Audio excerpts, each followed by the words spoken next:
Well, Krista is a resident, and in the pilot episode is my very first day working in this ward, my first day of residency, period. And so, well, coming from like me, Jeananne, the actor, who Krista is this ultra competitive, definitely likes to have a good time as long as I'm sitting on top kind of thing. I like being really good at things. I'm here to learn.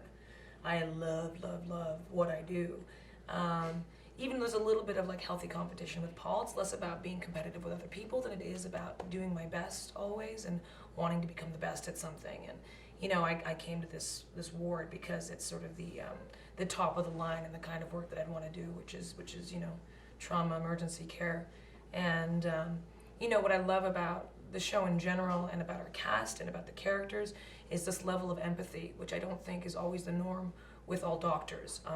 You know, we actually talk with Susie, our medical consultant. She's a nurse, a really good OR nurse, and oftentimes sort of the role of getting to know the patients or getting emotionally sort of caught up at all tends to be more the realm of nurses who find out sort of the diagnostic side of things based on people's personal history, whereas doctors are always very kind of like compartmentalizing and clinical and diagnostic from a purely sort of scientific perspective.